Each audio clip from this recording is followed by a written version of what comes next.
नमस्कार, मैं प्रीता परमार आप सभी दर्शकों का सिटी न्यूज मुजफ्फरपुर में स्वागत करती हूं। अब बढ़ते हैं आज के मुख्य समाचार की ओर। हेडलाइन के प्रायोजक है जीनियस क्लासेस। जिले में भारी बारिश ने किसानों की नींद उड़ाई, वहीं समरनाले स्थित निगम के पंप हाउस का गिरा छत। जिले में हजारों राशन कार्ड धारकों के खाते में पैसे नहीं पहुंचने को लेकर जिलाधिकारी ने पदाधिकारियों के साथ बैठक कर कड़े निर्देश दिए। और सदर थाना क्षेत्र के मुजलिया चौक के समीप गिट्टी लरी ट्रक की टायर फटने से पलटी ट्रक, बाल बचा चालक। और ये थी आज के मुख्य समाचार। अब खबरें विस्तार से। जिले में हो रही लगातार बारिश के कारण किसानों को भारी नुकसान होने की संभावना है। वहीं बारिश के कारण समरनाले स्थित पंप हाउस का छत गिरा, देखिए रिपोर्ट। संपूर्ण लॉकडाउन की वजह से पूरे भारत में प्रदूषण का ग्राफ इतना नीचे गिर गया है कि अब इसका असर देश के वातावरण पर साफ साफ दिख रहा है। सावन में होने वाली बारिश का एहसास अब लोगों को अप्रैल में ही देखने को मिल रहा है। जिले में विगत एक सप्ताह से अंदर लगातार हो रही बारिश ने लोगों को गर्मी का एहसास नहीं होने दे रहा है। पिछले दिनों भारी वर्षा के साथ ओलावृष्टि भी हुई, जिस कारण किसानों की फसल भी बर्बाद हुए थे। रविवार को भी अचानक मौसम ने अपना मिजाज बदला, देखते ही देखते झमाझम बारिश हुई। तकरीबन घंटों बारिश हुई, जिस वजह से शहर के अधिकांश जगह पर जल जमाव की स्थिति उत्पन्न हो गई। 2.0 के खत्म होने में महज एक सप्ताह रह गए हैं और लॉकडाउन के कारण पूरे देश में तकरीबन 90% प्रदूषण की गिरावट हुई है, जिसके कारण मौसम ने अपना मिजाज बदल लिया है और पिछले एक सप्ताह के अंदर कई बार भारी बारिश हो गई है। बारिश के साथ ही ओलावृष्टि हुई है, जिसके कारण इसका असर अब किसानों पर भी पड़ने लगा है। तो मौसम विभाग की माने तो अगले कुछ दिनों में भारी बारिश की संभावना जताई है। मैं अपने सहयोगी विकास के साथ सोनू शर्मा, सिटी न्यूज मुजफ्फरपुर। शहर में लॉकडाउन होने के कारण जो लोग जरूरी कामों से बाहर निकल रहे थे, उन्हें सड़कों पर जलजमाव से काफी परेशानी उठानी पड़ रही थी। आम लोगों ने कहा कि सड़कों पर नाले के गंदे पानी लग जाने से काफी परेशानी हो रही है। जो आज मुजफ्फरपुर का नगर निगम का जो है ये सारी पोल खुल रही है, जो ये एक छोटी सी बारिश हुई उसी में पूरे शहर में जो है तो जल जमाव हो चुका है। इससे जो है नगर प्रशासन का जो है ये पोल खुल रही है और किस तरह से आप देख सकते हैं जो शहर के विभिन्न प्रत्येक गली में यह नाला का जो है सो कचरे से जो जाम हो चुका है, जो पानी निकासी के लिए उसमें जो है सो काफी आने की जो है सो ये पानी नहीं निकल पा रहा है। तो मैं यह मुजफ्फरपुर निगम प्रशासन से मांग करता हूँ जो अविलंब इसे पानी निकालने का रास्ता, एक नाला का जो है सो अविलंब सफाई हो और यह पानी निकालने का रास्ता जो है सो अविलंब क्लियर किया जाए। कब से देख रहे हैं पानी? ये जब से यह छोटा मोटा या थोड़ा बहुत बारिश हो रही है उसमें भी जो है सो शहर में जो है जल जमाव हो जा रहा है। तो इससे जो है बहुत बड़ी यह एक पोल खुल रही है जो मुजफ्फरपुर जिला के नगर निगम की कर्मचारी और नगर प्रशासन की, जो यह कितने यानी कि मुजफ्फरपुर शहर में कचरा फैल चुका है। और भारी बारिश के कारण समरनाले स्थित नगर निगम पंप हाउस के बिल्डिंग का छत गिर गई। हालांकि कोई हताहत नहीं हुई, लेकिन छत गिरने से पंप हाउस के मशीन को थोड़ी बहुत क्षति भी हुई। निगम के कर्मचारी ने बताया कि बिल्डिंग की स्थिति पहले से ही जर्जर थी और बारिश के कारण पूरी छत गिर गई। स्टाफ था रात्रि वाला, ड्यूटी वाला। किसी को चोट नहीं ना लगा? नहीं, चोट नहीं लगा है। अंदर का क्या स्थिति है? अंदर का भी छूता है पानी से, झरझर है। सुतने बैठने में बहुत दिक्कत हो जाता है। समरनाले सभागार में जिलाधिकारी ने जिले में राशन कार्ड धारकों के खाते से पैसे वापस आने के लेकर पदाधिकारियों के साथ अहम बैठक कर जरूरी निर्देश दिए। समरनाले सभागार में जिलाधिकारी ने जिले में राशन कार्ड धारियों के खाते से पैसा वापस आने को लेकर जिले के पदाधिकारियों के साथ बैठक की। इस दौरान जिलाधिकारी ने सभी पदाधिकारियों से पैसा वापस आने वाले सभी राशन कार्ड धारकों का आंकड़ा मांगा। साथ ही सभी बैंक खाता को आधार कार्ड से जोड़ने का निर्देश दिया। आपको ज्ञात होगा कि सरकार द्वारा सभी राशन कार्ड धारकों के खाते में 1000 रुपये भेजने की घोषणा की थी। इसके बाद जिले में 6.5 लाख कार्ड धारकों का 1000 रुपये भेज दिया गया, जिसमें से कुछ खाते से पैसा वापस आ गया। जिला जनसंपर्क पदाधिकारी ने बताया कि सभी कार्ड धारकों को चिन्हित कर उसमें आधार से लिंक करवाया जाएगा। देखिए, जैसा कि पहले बताया गया था कि जिले के लगभग 6.5 लाख पुराने राशन कार्ड धारियों के खाते में 1000 रुपया सरकार के द्वारा भेजा गया है। उसमें से कुछ राशन कार्ड धारी हैं उनका पेमेंट फेल हो गया किसी तकनीकी कारण से, जैसे आधार कार्ड का लिंक नहीं हो पाया अकाउंट से, तो उसकी पुनः समीक्षा की गई कि किन प्रखंडों में कितने पेमेंट फेल्यूर हुए हैं। तो इस पर सख्त निर्देश दिया गया है कि जांच करके और उसको पुनः उसमें सुधार करके और सरकार को सूची भेजी जाए ताकि उनके खाते में पुनः 1000 रुपया जा सके। इसके अलावे आरटीपीएस पर प्राप्त जो आरटीपीएस काउंटर पर जो प्राप्त आवेदन थे 1,05,000, उसमें से आज के डेट में लगभग 90,000 आवेदनों को स्वीकृत कर लिया गया है और उसकी सूची भी सरकार को भेजी जा रही है ताकि उनके भी खाते में 1000 रुपया जा सके।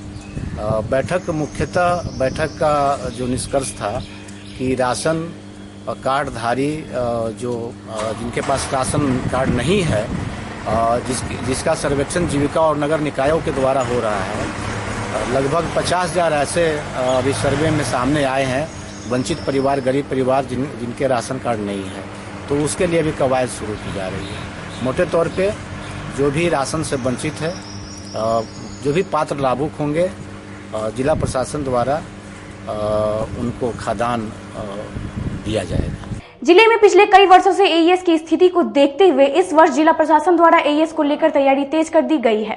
एईएस यानी चमकी बुखार, यह नाम हर किसी की जुबान पर होगा क्योंकि हर साल इससे सैकड़ों बच्चों की मौत हो जाती है। उत्तर बिहार के मुजफ्फरपुर में पिछले साल इससे 150 से ज्यादा बच्चों की जान गई थी, जिसने सिस्टम पर सवाल खड़ा कर दिया था। मुख्यमंत्री नीतीश कुमार को खुद एसकेएमसीएच आकर हालत का जायजा लेना पड़ा था। इस साल अभी तक एक बच्चे की मौत हो चुकी है, जबकि अभी वह समय नहीं आया है जिस समय यह अपना कहर बढ़ पाता है। लेकिन इसका कहर शुरू होने लगा है क्योंकि अभी तक कुल 14 मामले सामने आ चुके हैं, जिसमें से 8 बच्चे ठीक होने के बाद अपने घर जा चुके हैं। वहीं 5 बच्चे अभी भी एसकेएमसीएच के पीआईसीयू वार्ड में भर्ती है। वहीं इस बार इसको लेकर जिला प्रशासन पूरी तरह से सतर्क है और पहले से ही कई प्रकार की जागरूकता अभियान चलाया जा रहा है, जिसके बारे में जानकारी देते हुए जिलाधिकारी ने बताया कि इस बार बड़े पैमाने पर जागरूकता अभियान चलाए जा रहे हैं। पिछले कुछ सालों में जिन गांवों में एईएस के मामले सामने आए थे, उन सभी 320 गांवों को चिन्हित कर हमारे किसी न किसी पदाधिकारी के द्वारा गोद ले लिया गया है। उसमें साप्ताहिक तौर पर अधिकारी जा रहे हैं और लोगों को जागरूक कर रहे हैं और वाहनों की टैगिंग भी की गई है कि जरूरत पड़ने पर जल्द से जल्द बच्चा प्राथमिक स्वास्थ्य केंद्र पर पहुंच जाए। वहीं दूसरी तरफ हमने विलेज लेवल पर भी कमेटी बनाई है, जिसमें वार्ड मेंबर, आंगनवाड़ी सेविका, आशा और जीविका दीदी शामिल है। इसी प्रकार पंचायत स्तर पर भी हमने जागरूकता समिति बनाया है, जिसमें मुखिया, विकास मित्र और हमारे अन्य जनप्रतिनिधि शामिल हैं। कमजोर बच्चों की लिस्ट भी बनाई जा रही है। हम महादलित टोलों पर विशेष नजर रखी जाएगी और सरकारी भवनों पर दीवार लेखन का कार्य भी चल रहा है। पंपलेट का वितरण भी हर घर में हो रहा है। 8 लाख पंपलेट का वितरण किया जा रहा है। वहीं 2 लाख ओआरएस पैकेट भी फील्ड में भेजा जा चुका है। अभी हमारे पास 3 लाख और पैकेट हैं और ओआरएस की व्यवस्था लगाई जा रही है। वहीं इलाज के लिए प्राथमिक स्वास्थ्य केंद्र पर 2-2 बेड का एईएस वार्ड बनाया गया है, जिसमें एसी भी लगा हुआ है और हर उपकरण, हर दवाई भी उपलब्ध है। इसके अलावा सदर अस्पताल और एसकेएमसीएच में भी पूरी व्यवस्था है। वहीं पीकू वार्ड जो बन रहा है 100 बेड का है, उसका काम लगभग हो चुका है। इस महीने के अंत तक 70 बेड हम लोगों को उपलब्ध हो जाएगा और शेष हम लोग को मई माह में सारी सुविधाओं के साथ उपलब्ध हो जाएगा। एईएस या चमकी बुखार को लेकर के हम लोग बड़े पैमाने पर जागरूकता अभियान चला रहे हैं। पिछले साल जो 196 पंचायतों के 320 गांव से मामले आए थे, उन सभी गांवों को, पंचायतों को हमारे किसी न किसी पदाधिकारी ने गोद लिया है और उसमें साप्ताहिक रूप से लोग जा रहे हैं, लोगों को जागरूक कर रहे हैं। वाहन की टैगिंग की गई है कि जरूरत पड़ने पर तुरंत वाहन से पीएचसी में पहुंच जाए बच्चा। दूसरा ये कि हम लोग वहाँ विलेज लेवल की भी कमेटी बनाए हैं, जिसमें हमारे वहाँ के गांव के वार्ड मेंबर, उस गांव के और हमारी आंगनबाड़ी सेविका और आशा जीविका के लोग सब मेंबर्स हैं। पंचायत स्तर पर भी हम लोग एक जागरूकता समिति बनाए हैं, जिसमें मुखिया और विकास मित्र और हमारे अन्य जो जनप्रतिनिधि हैं वो लोग हैं। हमारे पंचायत स्तरीय जो कर्मी हैं वो लोग भी उसमें शामिल हैं। तो हम लोग बड़े पैमाने पर यह कार्यक्रम चला रहे हैं। बच्चों का हम लोग सूची बनवा रहे हैं, जो कमजोर या बीमार बच्चे हैं, विशेषकर हमारे जो महादलित टोले हैं उसमें दीवार लेखन भी हम लोग सरकारी भवनों पर करा रहे हैं, विशेषकर महादलित टोलों में। और पंपलेट का डिस्ट्रीब्यूशन भी प्रत्येक घर में हो रहा है। 8 लाख पंपलेट हम लोग डिस्ट्रीब्यूट कर रहे हैं। और इसके अलावा जो इलाज के लिए जरूरी चीजें हैं, इसके साथ साथ हम लोग ORS का पैकेट अभी 2 लाख जो है फील्ड में भेज चुके हैं, जो 20-20 की संख्या में हमारी जो आंगनबाड़ी सेविका हैं, आशा हैं, ANM हैं, उन लोगों के पास रखा जा रहा है 20-20 की संख्या में। और कम पड़ेगा उनको तो तुरंत हम लोग और भेजेंगे। हम लोगों के पास अभी और लगभग 3 लाख ORS पैकेट है और हम लोग और भी मंगाने की प्रक्रिया में। इसके साथ जो इलाज के लिए व्यवस्था चाहिए वो हमारे प्रत्येक प्राथमिक स्वास्थ्य केंद्र पर 2-2 बेड का बना हुआ है ऑलरेडी। AES वार्ड वो वातानुकूलित है, AC भी लगा हुआ है, सारे उपकरण हैं उसमें और सारी दवा है, डॉक्टर्स का, पैरामेडिकल स्टाफ का डेपुटेशन है। तो ये हम लोग प्राथमिक स्वास्थ्य केंद्र के स्तर पर भी व्यवस्था किए हुए हैं। उसके अलावा हमारे सदर हॉस्पिटल में, हमारे मेडिकल कॉलेज में सारी व्यवस्था है। जो भी बच्चे आएंगे उनका प्रॉपर इलाज वहाँ किया जाएगा। टीपू जो हमारा बनना है 100 बेड का, वो लगभग अंतिम स्थिति में है, फिनिशिंग कार्य चल रहा है और इसी महीने में 30 अप्रैल तक हम लोगों को जो है 70 बेड उपलब्ध हो जाने की संभावना है और शेष जो है हम लोगों को मई माह में प्राप्त हो जाने की पूरी तरह से संभावना है। 100 बेड पूरा सारी फैसिलिटी के साथ। हमारा कहना है आप लोगों के माध्यम से सभी पेरेंट्स से, माता पिता से, अभिभावक से भी बच्चों को विशेष ध्यान रखें बच्चों पर। और अगर कोई चमकी का लक्षण, बुखार या इस प्रकार का कुछ भी लक्षण दिखता है तो तुरंत आप प्राथमिक स्वास्थ्य केंद्र पर लाएं, सरकारी अस्पताल में लाएं। सारी व्यवस्था है, वहां हम लोग उसका बच्चे का इलाज करेंगे। केंद्र सरकार द्वारा लॉकडाउन के दौरान शर्तों के साथ सभी तरह के दुकान खोलने के बाद जिले में भ्रम की स्थिति को देखते हुए जिलाधिकारी ने आम लोगों से अपील की। संपूर्ण लॉकडाउन के दौरान सरकार ने जनजीवन सुचारू करने के लिए गैर जरूरी सामान की दुकानें भी एहतियात के साथ खोलने के निर्देश जारी करने के बाद जिले में दुकानदारों में काफी भ्रम की स्थिति पैदा हो गई थी।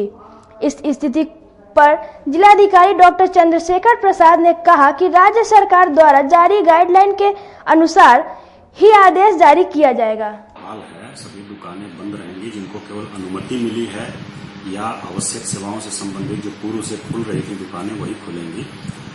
बाकी अभी हम लोगों को गृह विभाग, बिहार सरकार से कोई आदेश इस प्रकार का प्राप्त नहीं हुआ है। वहां से जो आदेश प्राप्त होगा उसी के अनुसार हम लोग यहाँ कार्रवाई करेंगे। ये बहुत स्पष्ट है कि अभी कोई नए सिरे से कोई दुकान नहीं खुल रही है। SDO साहब के परमिशन से भी दुकान खोला गया जिसको थाने के द्वारा बंद करवा दिया गया नहीं, जिसका परमिशन है, विशेषकर की जो बिल्डिंग मटेरियल्स की दुकान है या फिर बुक्स की दुकान है, किताब कापी की, स्टेशनरी की, या फिर हम लोगों का जो इलेक्ट्रॉनिक्स, पंखा, इलेक्ट्रिक फैन वगैरह है, इसकी दुकानें हैं। तो इसका परमिशन देने के लिए अनुमंडल प्राधिकारी को प्राधिकृत किया गया है और उनके परमिशन से जो दुकानें खुलती हैं उसको बंद नहीं करना है। वो खुलेंगी, वो जनहित के लिए और लोगों की जरूरत को देखते हुए और बिहार सरकार के आदेश से उनको खोला गया है। संपूर्ण लॉकडाउन में लोगों की परेशानी को देखते हुए ब्रह्म सेवा ट्रस्ट द्वारा निःशुल्क शिक्षा और चिकित्सा सेवा उद्देश्य से कार्यालय का शुभारंभ किया गया। जरूरतमंदों के बीच निःशुल्क शिक्षा और चिकित्सीय सेवा करने के उद्देश्य से परशुराम जयंती के अवसर पर ब्रह्म सेवा ट्रस्ट कार्यालय का रविवार को शुभारंभ किया गया। बैरिया स्थित पुरानी मोतिहारी रोड में संस्था के शुभारंभ के पश्चात प्रवक्ता संजय कुमार पांडे ने बताया कि गरीब वर्ग के लोगों के लिए संस्था द्वारा सस्ते दर पर जांच घर में जांच कराई जाएगी। वहीं जरूरतमंदों के लिए निःशुल्क एम्बुलेंस सेवा भी उपलब्ध कराई जाएगी, जो ग्रामीण इलाकों से लेकर शहरी इलाकों में भी असहाय लोगों की मदद करेगी। अक्षय तृतीया श्री परशुराम जयंती के पावन अवसर पर ब्रह्म सेवा ट्रस्ट कार्यालय का उद्घाटन हुआ। ब्रह्म सेवा ट्रस्ट मुख्यतः शिक्षा और चिकित्सा क्षेत्र में कार्य करती है। वैसे आर्थिक रूप से विपन्न जो कमजोर लोग हैं उनके बच्चों को आर्थिक मदद देना शिक्षा और चिकित्सा के क्षेत्र में।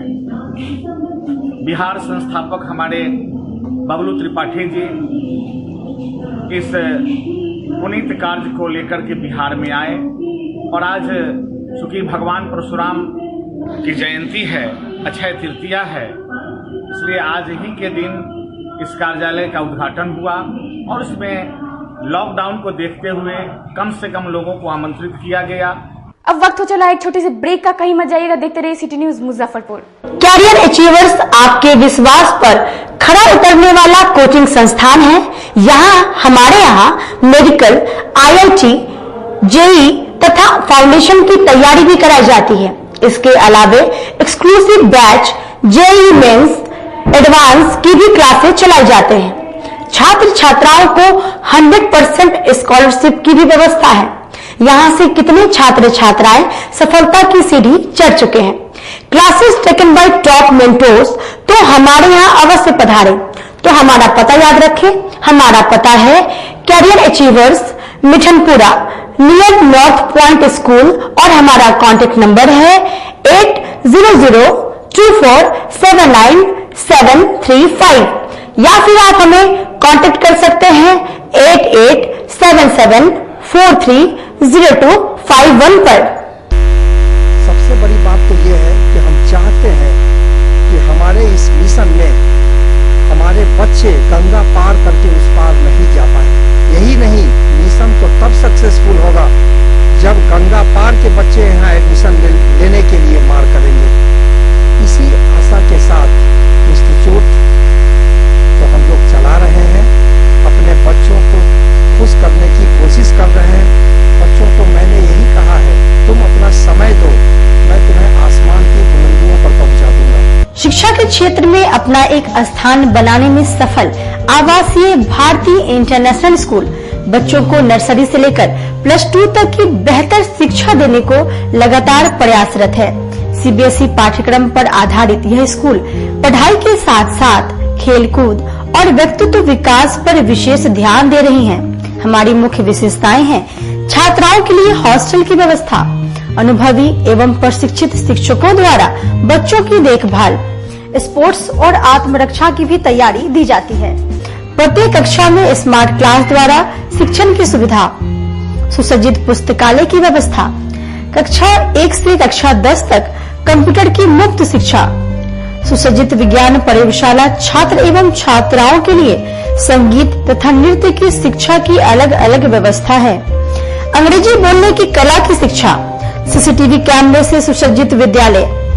तो हमारा पता याद रखें, हमारा पता है आवासीय भारतीय international school, main road NH57, Ahiyapur, Muzaffarpur, और हमारा कॉन्टेक्ट नंबर है 7970919864, या फिर आप डायल कर सकते हैं 9931273960, या फिर आप हमें कॉल कर सकते हैं 9525587370 पर।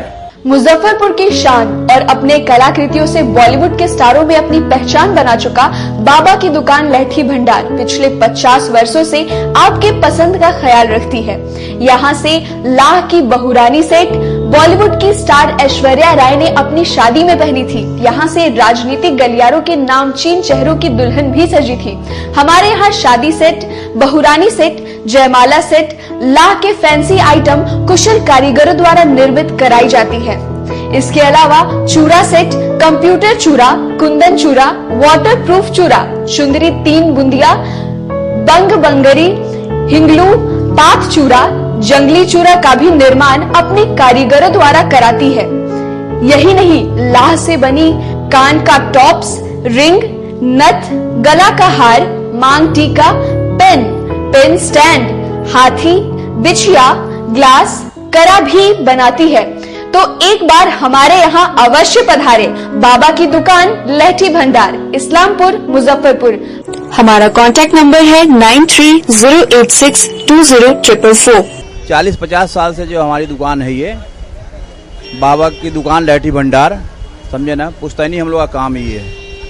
और हमारे यहाँ जो है जितने भी है जैसे कि ऐश्वर्या राय के यहाँ लैठी गया, हमारा सचिन के यहाँ गया है, और आपके जो है तेज प्रताप सिंह, अभी लालू प्रसाद के लड़के की शादी हुई है, उसमें भी लैठी भेजा गया था।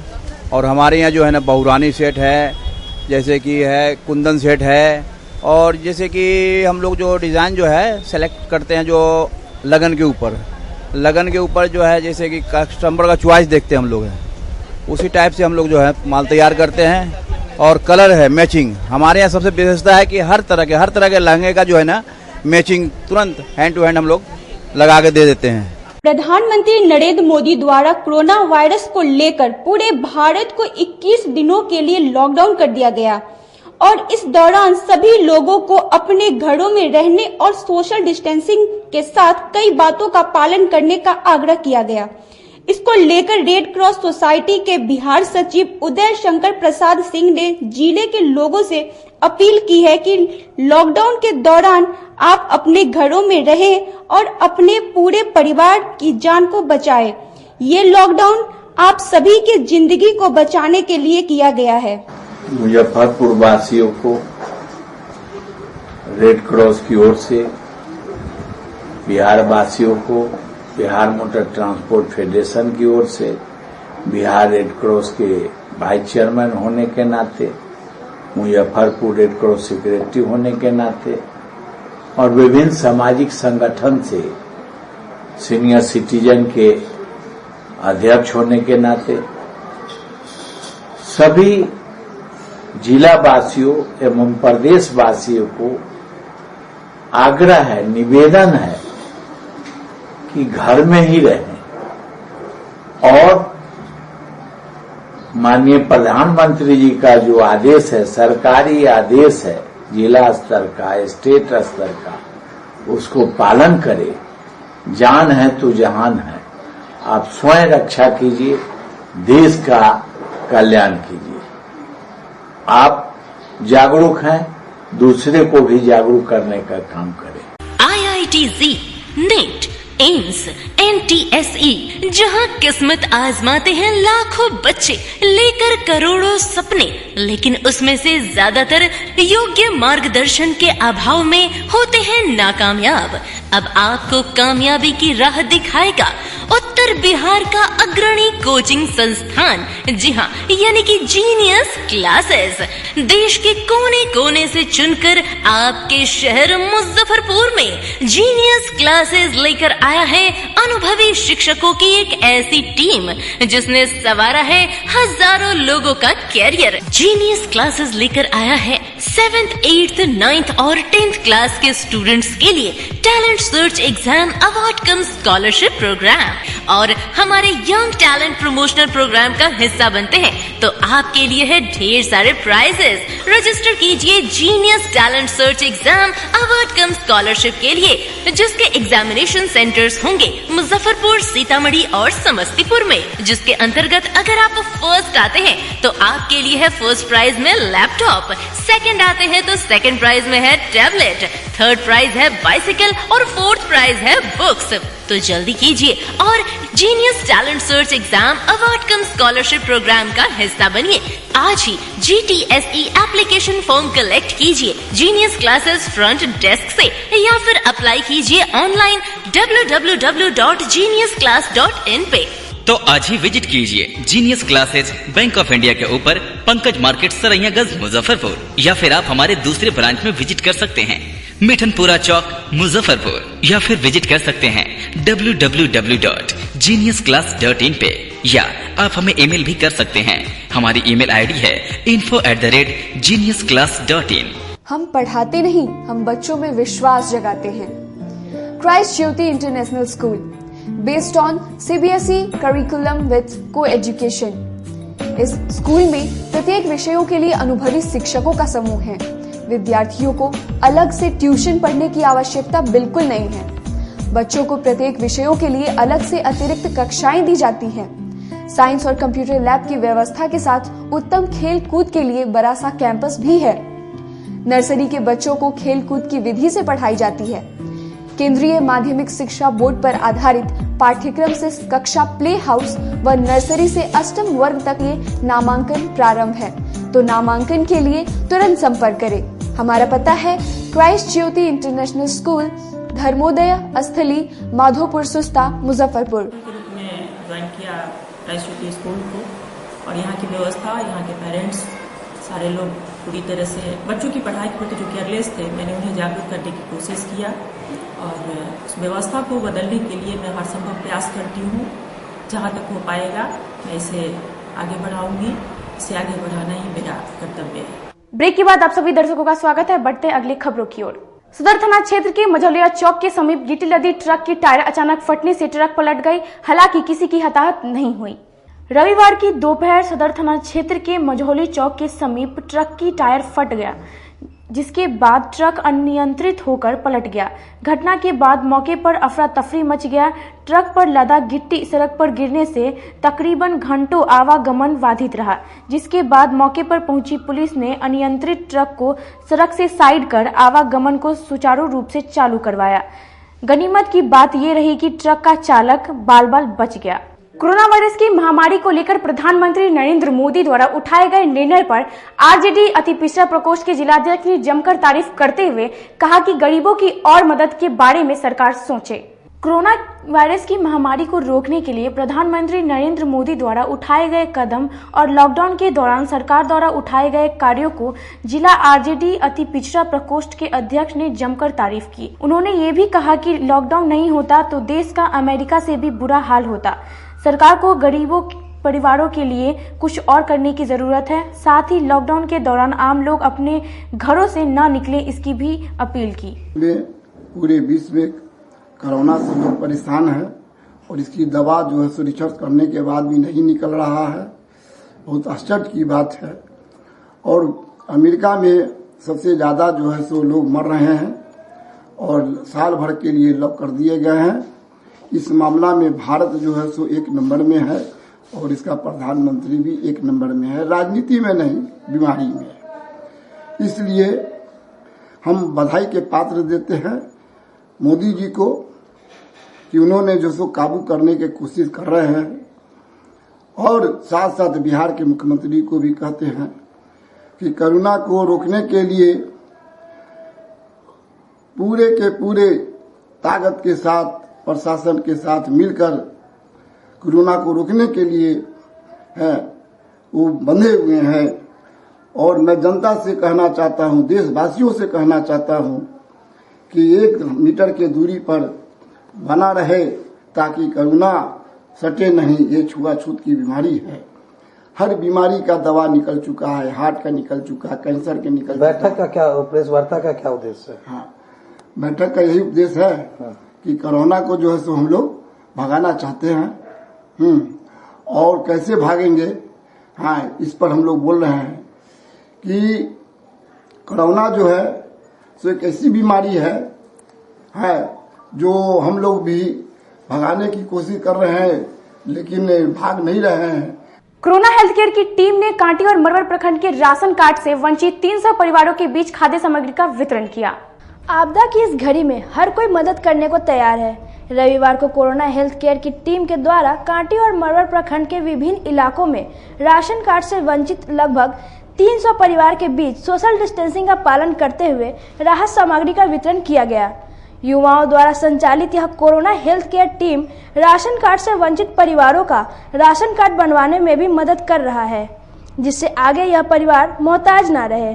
कोरोना हेल्थ केयर से जो भी वहाँ का युवाएं हैं, वहाँ पे अपना पॉकेट मनी से पैसा जमा करके गरीबों को हेल्प करने के लिए हम लोग निकले हैं। जिससे हम लोग 3 प्रखंड में निकले हैं। जैसे कांटी प्रखंड हो गया प्रतापपुर में, जो मरबन में पड़ता है, फिर Kanti ward number 9 high school के आसपास में पड़ता है, और फिर उसके बाद हम लोग आए अकुराहा खड़गी में।